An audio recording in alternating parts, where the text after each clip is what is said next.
نبی صلی اللہ علیہ وسلم دن میں 100 بار استغفار کیا کرتے تھے، تو اس لیے ہم سب کو بھی کثرت سے استغفار کرنی چاہیے۔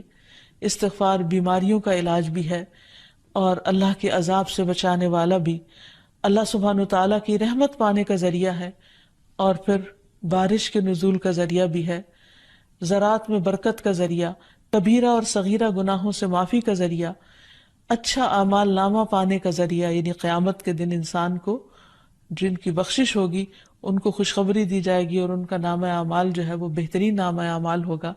پھر جنت میں درجات کی بلندی استغفار کی وجہ سے ہوگی۔ تو اس لیے ضروری ہے کہ ہم اٹھتے بیٹھتے اپنے گناہوں کی معافی مانگتے رہیں، اور استغفار کے لیے انسان اپنی زبان میں بھی اللہ تعالیٰ سے بخشش مانگ سکتا ہے، لیکن بہتر یہ ہے کہ اگر انسان قرآنی دعاؤں اور مسنون دعاؤں کا سہارا لے اور ان کو سیکھ بھی لے، کیونکہ یہ ہم سب کی ضرورت ہے۔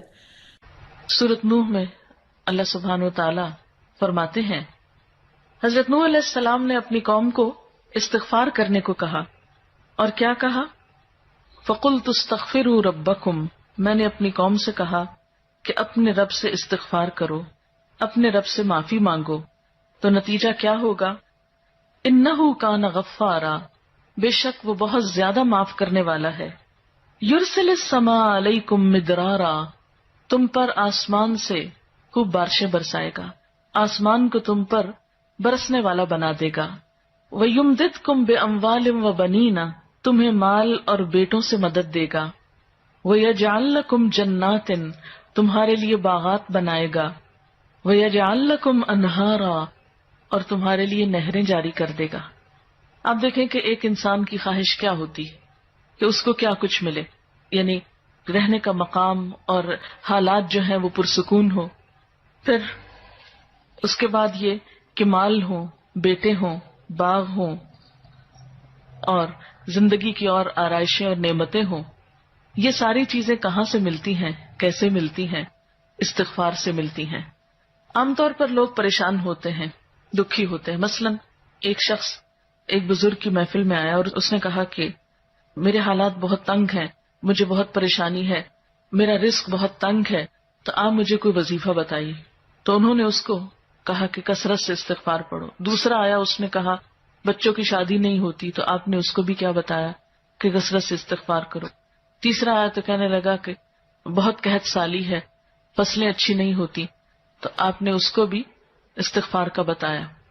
تو کسی نے ان سے پوچھا کہ بھائی 3 لوگ آپ سے 3 ڈفرنٹ مسئلے لے کر آئے ہیں، اپنی پریشانیاں لے کر آئے ہیں، آپ نے تینوں کو ایک ہی چیز بتائی ہے۔ تو اس پر انہوں نے یہی سورۃ نوح کی آیت پڑھ کر سنائی کہ دیکھو یہ قرآن میں اللہ کا وعدہ ہے، اور اللہ کا وعدہ سچا ہے۔ اللہ تعالیٰ کی بات سے بڑھ کر سچی بات کس کی ہو سکتی ہے؟ ہمارے پڑھنے میں کمی کوتاہی ہو سکتی ہے، لیکن اللہ کی بات میں کوئی شک نہیں۔ ذالک الکتاب لا ریب فیہ، یہ وہ کتاب ہے جس میں کوئی شک نہیں۔ لیکن یہ ہے کہ بعض اوقات ہم خود پڑھنے میں کوتاہی کر دیتے ہیں۔ تو جن کا رشتہ نہ ہو رہا ہو وہ بھی، جن کا ہو چکا ہو اور شادی کے پرابلمز ہو وہ بھی، جن کا ہو چکا اور پھر بچے نہ ہو وہ بھی، ان سب کے لیے ایک ہی وظیفہ ہے، اور وہ کیا ہے؟ استغفار کا۔ پھر اسی طرح ایک اور جگہ پر ایک اور پیغمبر نے اپنے لوگوں سے کہا، وَاسْتَغْفِرُوا رَبَّكُمْ ثُمَّ تُوبُوا إِلَيْهِ إِنَّ رَبِّي رَحِيمٌ وَدُودٌ، اپنے رب سے معافی مانگو اور اس کی طرف پلٹ آؤ، بے شک میرا رب رحیم ہے اور اپنی مخلوق سے بہت محبت رکھتا ہے۔ یعنی جب کسی بندے پر کوئی تکلیف آتی ہے تو ایسا نہیں کہ اللہ تعالیٰ اس پر خوش ہوتے ہیں اور جان بوجھ کے ستانا چاہتے ہیں بندوں کو۔ اللہ تو بندوں کے حق میں بہت مہربان ہے۔ پھر سوال یہ پیدا ہوتا ہے کہ تکلیف آتی کیوں؟ اگر وہ ہم سے محبت کرتا ہے اور وہ بہت مہربان ہے، تو بات یہ ہے کہ کچھ چیزیں ہم اچھے حالات میں سیکھتے ہیں اور کچھ چیزیں ہم ہارڈ شپ سے سیکھتے ہیں۔ کچھ نعمتوں کی قدر ہم اچھے طریقے سے ویسے ہی کر لیتے ہیں، اور کچھ چیزوں کی قدر ہمیں اس وقت آتی ہے جب کوئی مشکل پیش آتی ہے۔ آپ دیکھیے کہ اس کی مثال یوں ہی ہے کہ جیسے کچھ کھانے آپ کچے ہی کھا لیتے ہیں، جیسے فروٹس وغیرہ ہیں، آپ کو پکانے کی ضرورت نہیں ہوتی، لیکن کچھ کھانے آپ کو پکا کر کھانے ہوتے ہیں۔ اسی طرح زندگی میں کچھ حالات ایسے ہوتے ہیں کہ جن میں آپ آرام سے سیکھ جاتے ہیں، یا کچھ باتیں آپ کو بغیر کسی مشکل کے سمجھ میں آ جاتی ہیں، لیکن کچھ باتیں آپ کو مشکل آنے پر سمجھ آتی ہیں.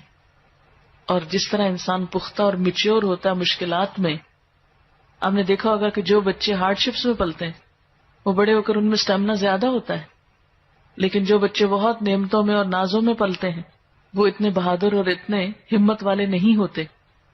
اس لیے دھوپ اور چھاؤں، غم اور خوشی، دونوں اس کائنات کا حسن ہے. دن اور رات ایک بہت بڑی نشانی ہے ہمارے لیے.